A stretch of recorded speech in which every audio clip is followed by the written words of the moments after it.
Hello everyone, Kyle here from Wide Awake PH. Today, we'll be talking about the OXO Rapid Brewer.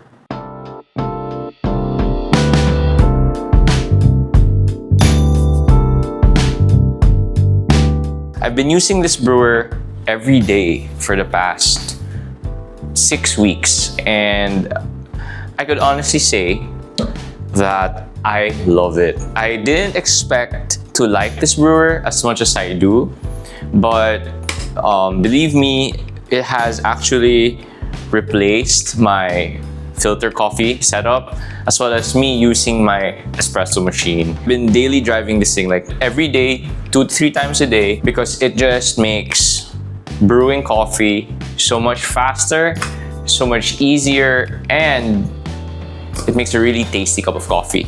It won't completely replace the filter coffee setups, the April Brewers, the V60s, the Konos. But if you were busy like me for the past, 6 weeks preparing for a badminton tournament, then of course this would be a really, really, really great setup because, disclaimer, there was no compromise in the flavor experience for my espresso or my filter brews. Just a brief background on the Rapid Brewer. If I'm not mistaken, the OXO brew was kind of popularized. By popular, I mean popular in the niche brewing community that loves lightly roasted coffee, by the folks over at Intelligentsia as well as certain Discord groups. There was some buzz about this Rapid Brewer being able to make turbo shots, as in legitimate delicious turbo or modern style of espresso. The pitch is that the OXO Rapid Brewer, I'll just call it the Rapid Brewer. The Rapid Brewer can make delicious modern style espresso. The folks over in the Discord community call it yeet or soup turbo shots. And for such a low price, for a super accessible brewer like this to make turbo shots, that is really difficult to do with your traditional espresso machines without flow control. That was irresistible to me. Plus, the bonus is the workflow, they say, is so quick and so easy that they're actually calling this thing backlog killer. If you have a ton of old coffee that you want to just keep brewing and get rid of, this is your tool. So in this video, I'd just like to share my current setup with this Rapid Brew and talk about my experience using it and how I like brewing with this brewer. So the workflow for this brewer and also the way I like to use it is really, really, really, really simple. Let's just go over the parts of this brewer, right? So you have the chamber where the coffee goes. It's a metal filter right here at the base. It's really good already, stock. You get like a very bold and rich flavor from this. And because again, it's a metal filter, it lets oils pass through. So if you want more body, more sweetness, like a rich mouthfeel, this is what you want. But if you want your coffee to be a bit more clean, you can use a paper filter. I find an Aeropress sized paper filter works really well with this. So you can opt for using like the stock Aeropress filter. But if you want it even cleaner, you can use something like this, which is the Acer paper filter. So this is like really thick, so it cleans out a lot of the oils. Another nice piece of information is that for the Aeropress paper filter, water actually drips down more quickly, whereas with the Acer, it really just keeps the water in. So just keep that in mind when we're brewing. We add the coffee grounds. All right, 16 grams. I like dosing 15 to 16 grams for this espresso style brew. The Rapid Brewer also comes with a tamper. For the grind size, we're grinding in between the fineness of espresso and filter coffee. I know that's a rather large range, but that's our experience. So for example, with the option O, we're grinding between 1 and 2.5 for espresso, depending on the setup that we're trying to go for.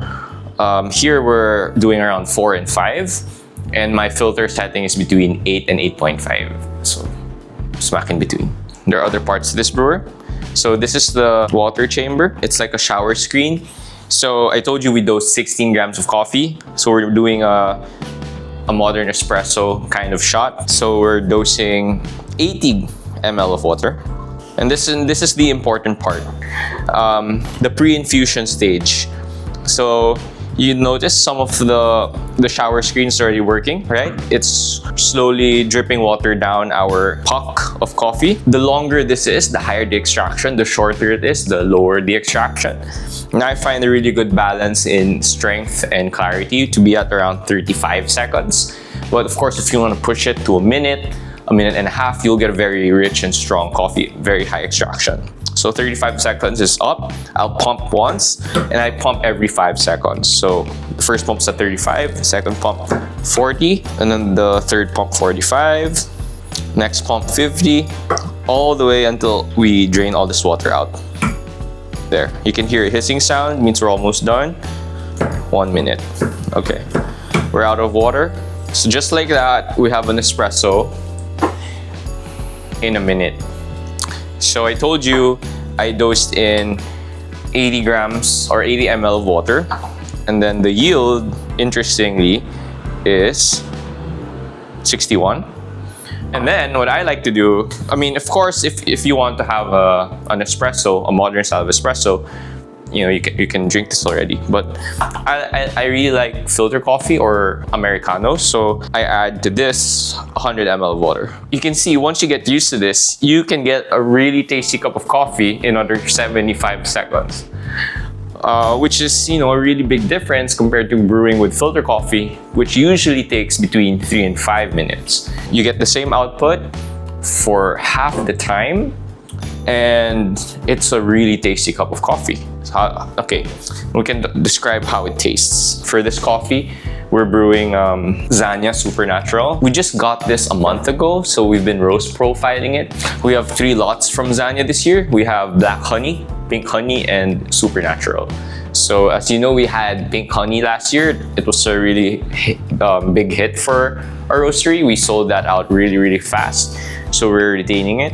But we wanted to try different flavors this season. So when we had a full selection of Zanya, the Zanya 2024-2025 crop, we really loved the Black Honey, as well as the Supernatural. These 3 flavors that we're carrying really stood out to us from around 10 samples that they sent in. Now this coffee is cool, we can try. Man, that's really tough. This coffee, it's actually really tough to beat. If I were to brew a filter coffee, as in, you know, like using a Kono or an April brewer, I think I would say my average result with that, if I'm not fully dialed in yet, is slightly worse than this. Because again, the grind size range is not that big. It's super easy to use, super easy to dial in with. I would say this really makes for a compelling case to brew with for daily driving, or, you know, even traveling, because it's so, I wouldn't say it's compact, but it's so easy to use, right? It's less work. It's a little bit bigger than the Aeropress, but you know, for me, I prefer the cups of this over my Aeropress brews. All right, so that's how I use this brewer daily, and you can see that it's such an easy and relaxed workflow, very appealing for when you're busy. But let's say you want to play with espresso, you just want to make a really yummy modern shot of espresso. What do we do?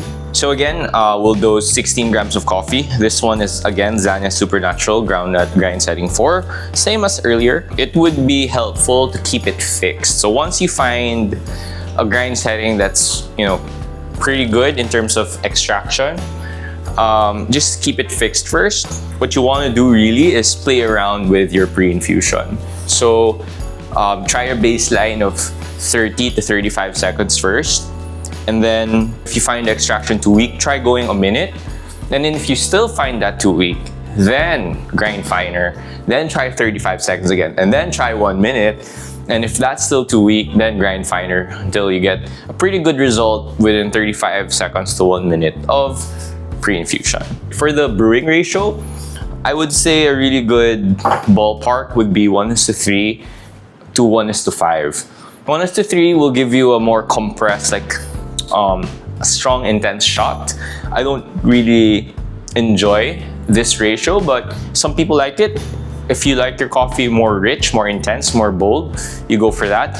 But if you want more clarity, more flavor separation, I think 1:5 is like the maximum. So I've tried playing around with 1:6, 7, 8.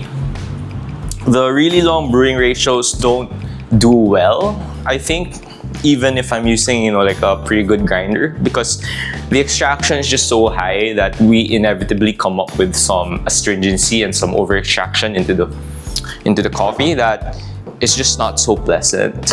So I would go for 1:5 maximum to start. All right, so 16 grams times 5, 80 ml of water. Now I'm using the Aeropress filter paper compared to the Acer one earlier. You can see that the water is dripping down much quicker. This kind of changes the flavor experience a little bit. I personally prefer the Acer because it's more consistent. The pre-infusion doesn't like the coffee just doesn't keep dripping down. So the pre-infusion is more consistent. All right, so we'll start. 35 seconds. Okay. First pump. Wait another 5 seconds, and then pump. Yeah. So you know, obviously this pumping action introduces a little bit of pressure into the system. So you can see 3 pumps were done, whereas earlier with the Acer we were like at 5 pumps. So Acer has more pressure as well because it's thicker, obviously. Modern espresso, cleaned up with a paper filter. You don't get the boldness and the intensity of traditional shots of espresso, but you do get more clarity, more flavor separation, a silkier mouthfeel, and a juicier sort of coffee experience overall. What I like about this is it doesn't taste like a concentrated filter coffee. It feels more like an espresso that is slightly diluted, which it is, I guess, to a certain extent. But yeah, it's just such a tasty cup of coffee, and it's so easy to use, easy to dial in with. What was I saying? Yeah, so if I were to clean this cup up, you know, or recalibrate it, I would just go a little bit coarser. As a straight shot of espresso, it's tasting a little bit too strong and intense for me, so I would just dial back the extraction tiny bit if I were to drink this as straight espresso. But for the Americano style that I did earlier, I think that was like bang on. I really enjoyed this cup. That's basically a summary of how I like to use it and what I think this brewer really excels at is making these modern style of espressos, and then you can dilute them, turn them into lattes, or like what I did, Americanos. That's a really good use case for this brewer. But another angle that I see this working out with, that I've just started experimenting with, is using it as a no bypass brewer. So essentially we just remove the pump, right? You can imagine having a little bit of coffee inside the chamber, just maybe 10 grams. Again, having the paper filter there, right? Then coffee around 10 grams. And then just using this as a no bypass brewer. My initial experiments were pretty okay. 10 grams of coffee, 1:18, so 180 mLs of water, and setting the grind size quite coarse. So if my usual pour over is at 8.5, my usual pour over grind setting, we're doing maybe 8.5 to 9, depending on the coffee. And then I'd recommend the brewing ratio to be around 1:16 to 18. But the issue I run with that is, like, yes, it's really easy to do. All you have to do is pour water, but the brewing time's quite long, at around 4 to 6 minutes. I would say the time spent waiting for that brewing style, it's not that worth it, since you can make 1 or 2 filter brews already with that time, and maybe like four Americano style brews with this. But it's an interesting usage case. Like, it's a fun multi-purpose brewer. And additionally, if we look at the box, it also says that you can brew cold brew with this. So essentially do the whole thing, the same thing we did, just pour cold water, wait for 5 minutes and pump. Now that's interesting, but we have not tried that out. I would say the best use case for this, especially with our coffee or lightly roasted coffee, is to make modern style espressos and modern style diluted espressos, meaning turning them into Americanos. It's also important to note that we like the material selection used by OXO for this brewer. The carafe it comes with uses Triton, and the shower screen or the shower screen in the water chamber, I think it's also made of Triton. Also the build quality, the way the parts screw in and out, the threads are nice and chunky and are quite precise, so you don't really get confused threading the parts in and out. It was just a very nice and elegant workflow and brewer. We really enjoyed using it. That's it for today's video. We hope you enjoyed our review of the OXO Rapid Brewer. Thank you so much for watching. If you like our videos, please like and subscribe, as that helps us out a lot. And we'll see you again next time.